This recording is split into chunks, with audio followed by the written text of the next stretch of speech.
नमस्कार, मैं हूं खान। दिन भर की खबरों में सबसे पहले नजर डालते हैं आज के मुख्य समाचारों पर। नगर परिषद ने बेची रेलवे की जमीन, रेलवे ने थमाया दुकानदारों को नोटिस। स्कूल के सामने कारखाना, चिमनी उगलती है धुआं, परेशान है बाशिंदे और विद्यार्थी। लोकसभा चुनाव की तैयारी, ईवीएम मशीन का होगा भौतिक सत्यापन। डेरा प्रेमी नरसिंह पटवारी ने किया देहदान, निधन पर शव के साथ निकाली शोभा यात्रा। अब समाचार विस्तार से। नगर परिषद ने चुपके से रेलवे की जमीन बेच दी। मामला धोखाधड़ी का है, लिहाजा रेलवे ने जो ही जमीन पर काबिज दुकानदारों को नोटिस थमाया, दुकानदार आग बबूला हो गए और नगर परिषद के खिलाफ धोखाधड़ी का मामला दर्ज करने की तैयारी में है। रेलवे ब्रॉडगेज निर्माण के साथ ही रेलवे ने अपनी संपत्ति को संभालने की कोशिश की है। पता चला है कि उसकी जमीन को नगर परिषद बेचकर हजम कर गई। मामला सनसनीखेज है। दरअसल टाउन स्टेशन के पास दुकानदार वर्षों से काबिज हैं। उन्होंने दुकानों के लिए नगर परिषद से जमीन खरीदी थी और वो भी नीलामी के माध्यम से। अब अचानक जब रेलवे से नोटिस प्राप्त हुआ तो वे अचंभित हो गए।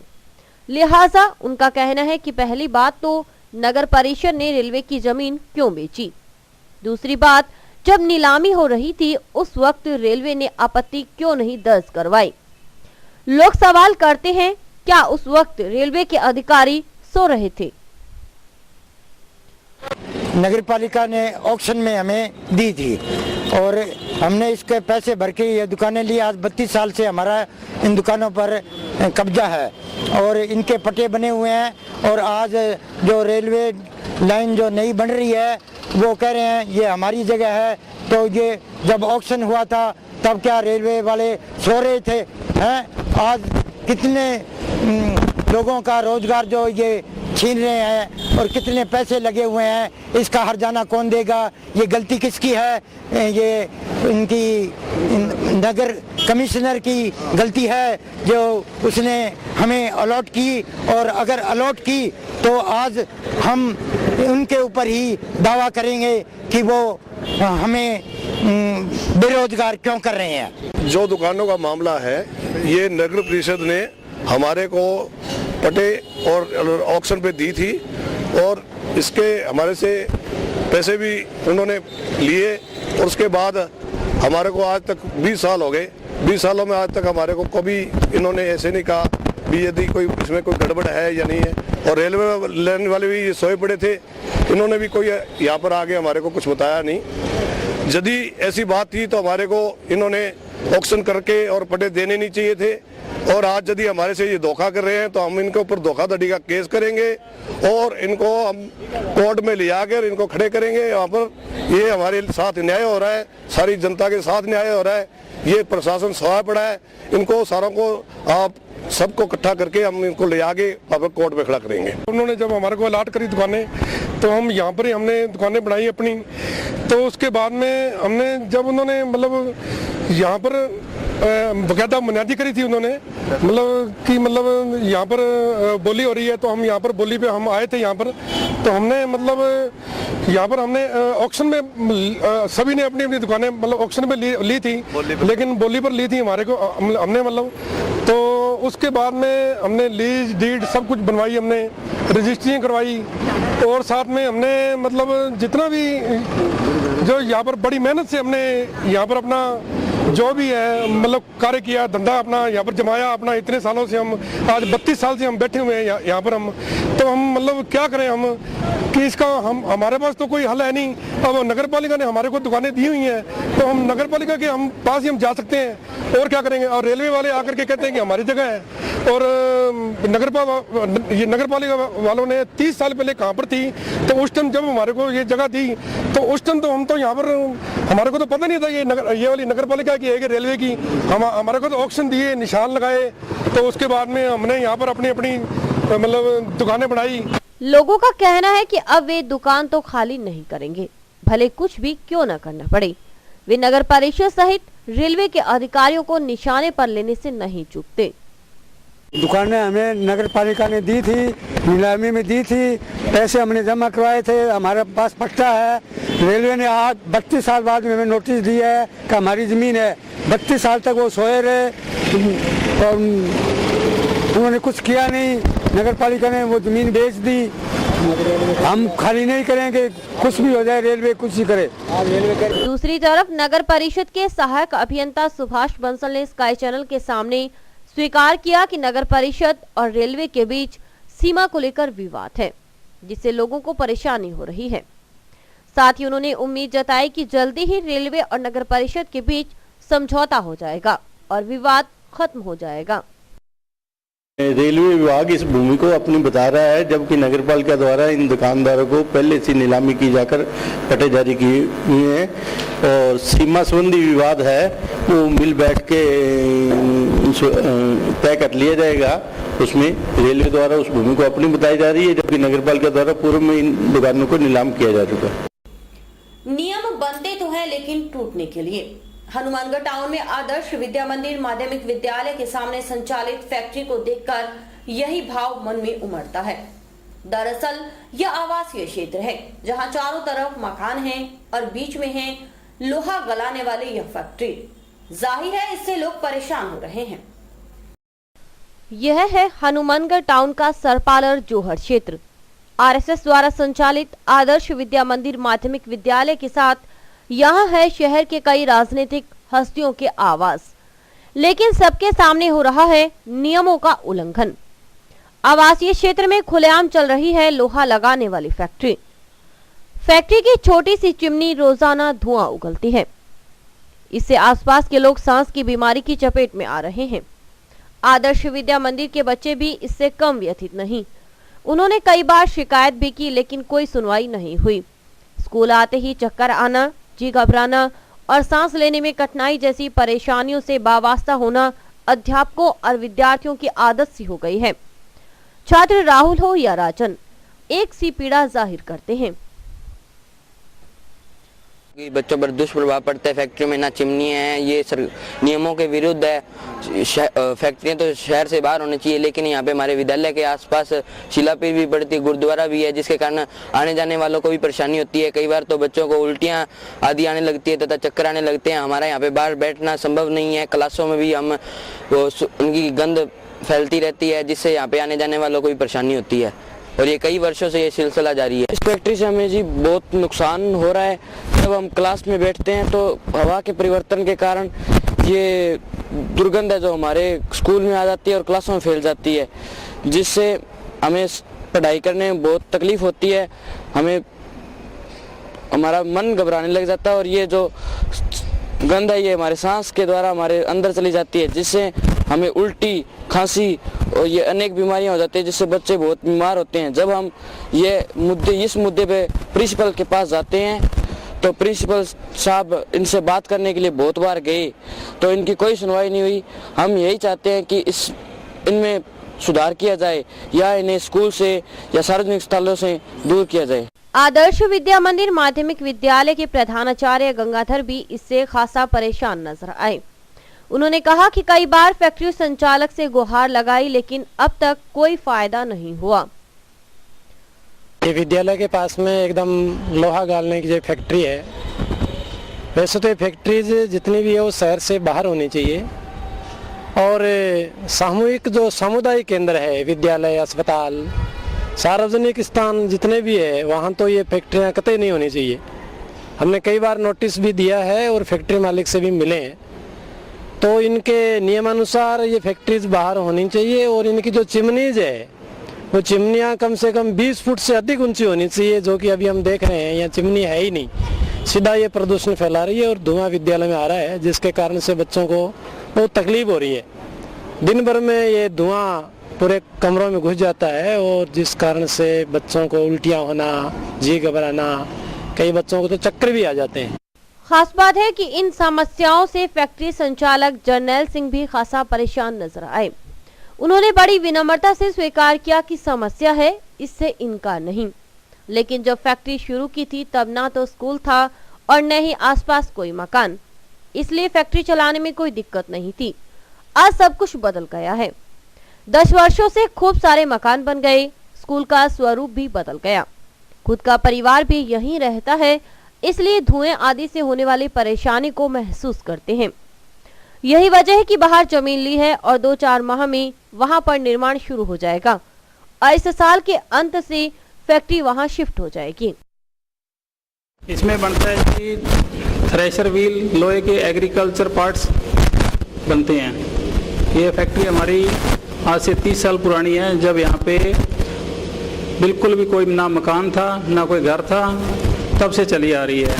अब आबादी होने की वजह से हमें भी खुद में महसूस होता है, क्यों हमारा भी मकान ऊपर है, बच्चे हैं, धुएं से परेशान हैं, तो इसलिए हम इसको करीब 7-8 महीने में या इसी सत्र में 2014 में इसको शिफ्ट कर देंगे फैक्ट्री को। तो हमने आगे जगह ले रखी है, 1 साल हो गया है, तो उसमें कंस्ट्रक्शन वगैरह करने में थोड़ी दिक्कत आई थी, लेकिन अब वो स्टार्ट कर देंगे जल्दी 2 महीने में, तो करीब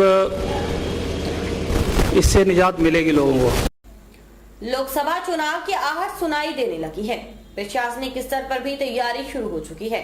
वीडियो कॉन्फ्रेंसिंग में मुख्य निर्वाचन अधिकारी ए.के. जैन ने प्रदेश के विभिन्न जिलों के निर्वाचन अधिकारियों से ईवीएम मशीनों के भौतिक सत्यापन को लेकर फीडबैक लिया। लोकसभा चुनाव की तैयारी को लेकर निर्वाचन आयोग अलर्ट हो गया है। राज्य के मुख्य निर्वाचन अधिकारी ए.के. जैन ने आज प्रदेश भर के निर्वाचन अधिकारियों से फीडबैक लिया और ईवीएम मशीनों के भौतिक सत्यापन को लेकर निर्देश दिए। उप जिला निर्वाचन अधिकारी बीएल मेहड़ा के मुताबिक फरवरी अंतिम सप्ताह में विशेषज्ञ टीम आएगी और नोडल अधिकारी की मौजूदगी में ईवीएम मशीनों का भौतिक सत्यापन करेगी। Conferencing election commission of India के द्वारा हमारी जो ईवीएम मशीन्स है उनकी फर्स्ट लेवल चेकिंग एफएलसी के बारे में थी, और फर्स्ट लेवल चेकिंग जो भारत इलेक्ट्रिकल लिमिटेड है ईसीआई के द्वारा जो अधिकृत उनके इंजीनियर्स के द्वारा किया जाएगा। इसका प्रोग्राम हमें प्राप्त हो चुका है और इस फरवरी माह के अंतिम सप्ताह में ये प्रारंभ होगी और लगभग 5 दिन के अंदर ये कार्यक्रम होगा। इसके लिए एक नोडल ऑफिसर जो है वो हमारे डिप्टी डीओ और एसीपी हैं, और उनके सामने जो भी मशीन्स है वो एक एक करके और सभी का भौतिक रूप से सत्यापन होगा, और उसके अंदर जो पहले से एंट्री वगैरह है, डेटा वगैरह है, उनको सबको इरेज करके क्लियर किया जाएगा। और उसके बाद में पूरा उनकी जो ऑपरेशनल जो चीज़ है उसके जितने भी इक्विपमेंट्स है, उनके स्विचेज वगैरह है, उनकी बैटरी वगैरह है, सबको देख करके और वो बिल्कुल वो फिट है कि नहीं है चुनाव के लिए, ये मतदान के लिए, वो पूरी जाँच की जाएगी। और जांच करने के बाद में उसमें स्टिकर लगाया जाएगा जिसके अंदर हमारे जो पॉलिटिकल पार्टीज के जो प्रतिनिधिगण हैं वो भी उसमें उपस्थित रह करके अपना दस्तखत कर सकते हैं, और उनके सामने भी ये जो है वो संपन्न रहेगी, और बीओ जो है वो भी इसका समय समय में मॉनिटरिंग करेंगे। समाचार अभी और भी देखते हैं दिन भर की खबरें।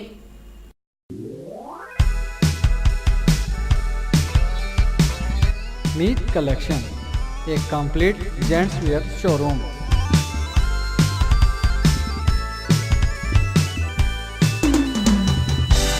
जहां पर आपको जेंट्स वेयर में रेडीमेड गारमेंट्स, इंपोर्टेड शूज, चप्पल आदि की भरपूर वैरायटी मिलेगी। वैरायटी ऐसी जो आपको देखते ही मन भा जाए, रेट ऐसे जो आपको पसंद आ जाए। यदि आप कम कीमत में अच्छी वैरायटी खरीदना चाहते हैं तो तुरंत संपर्क करें। हमारा पता है मीत कलेक्शन, खोसा कॉम्प्लेक्स, नज़दीक श्री राम मार्केट, हनुमानगढ़ जंक्शन।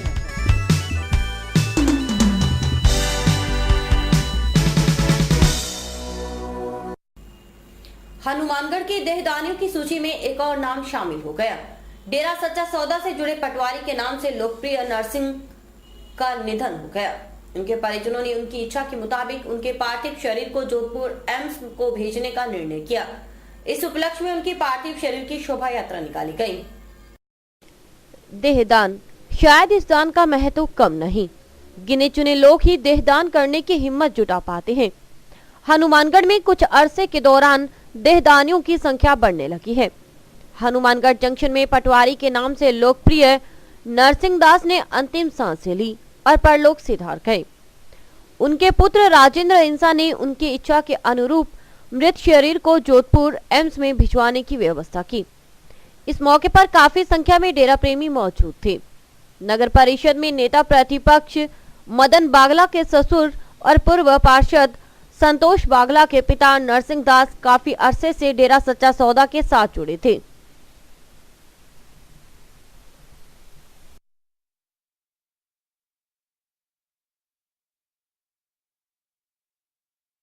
मेरे पिताजी थे, इनकी उम्र 78 साल की है। इन्होंने अपने सतगुरु की प्रेरणा के चलते हुए अपना शरीर ऑल इंडिया जोधपुर को ये अपने दान किया है। ये शुरू से ही अपने समाज सेवा और साथ संगत की सेवा और भलाई कार्यों में ही अपना जीवन गुजारा है। Mid day meal workers union ने कलेक्टर कार्यालय का घेराव कर प्रदर्शन किया। वे न्यूनतम मजदूरी बढ़ाने की मांग कर रहे हैं।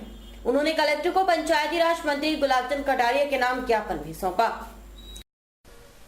ये है Rajasthan mid day meal workers union के प्रतिनिधि। ये सब कर्मचारी हैं, वो कर्मचारी जिन पर बच्चों की सेहत का जिम्मा है।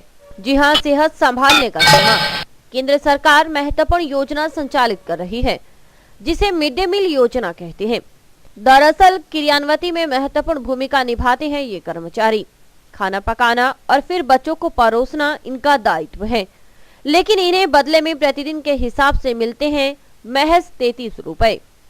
उस पर कमाल इस बात की कि 4 महीने से मानदेय नहीं मिला। परेशान कर्मचारियों ने कम से कम 10,000 रुपए मानदेय देने, कुक कम हेल्पर्स को स्थायी करने, रुग्णावकाश, प्रसूति अवकाश और राज्य कर्मियों को मिलने वाले अन्य स्वैतनिक अवकाश दिए जाने की मांग की। पूरे राजस्थान के अंदर ये आज के दिन 6 तारीख का प्रदर्शन था। उसमें मेन जो मांग थी ये थी कि आज की महंगाई के टाइम में गरीब का गुजारा होना बड़ा मुश्किल है, लेकिन फिर भी 6 घंटे मतलब महिलाएं काम करती हैं, उसके बावजूद भी उनको मात्र 33 रुपये रोज़ के यानी देती है। तो ये हमारी सबसे बड़ी मांग थी कि सरकार की जो मिनिमम वेज है वो भी 169 रुपये पर डे के हिसाब से है। उसके हिसाब से भी अगर उनको पैसा दिया जाए तो भी पर्याप्त नहीं होता। तो हमारी मांग सबसे ज़्यादा ये थी। और अभिवक्ता हेडलाइंस का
सत्ता बदलते ही सुनवाई के तरीके भी बदल गए हैं।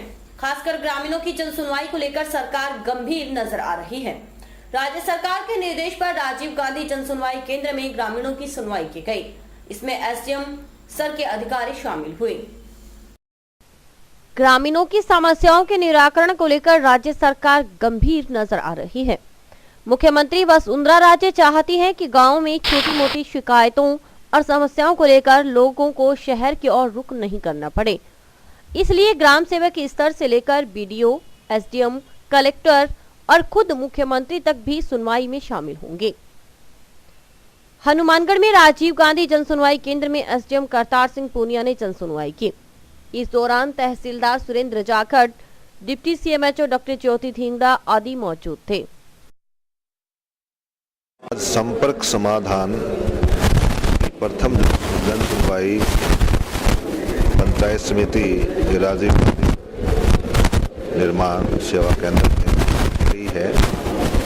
इसमें सभी ब्लॉक लेवल अधिकारी, ग्राम सेवकों और पटवारियों को इस कार्यक्रम के बारे में विस्तार से बताया गया। उनको प्रशिक्षण दिया गया कि भविष्य में किस तरह से कार्य करना है, किस तरह से पोर्टल पे शिकायतें दर्ज होंगी, किस तरह से उनका निस्तारण किया जाएगा।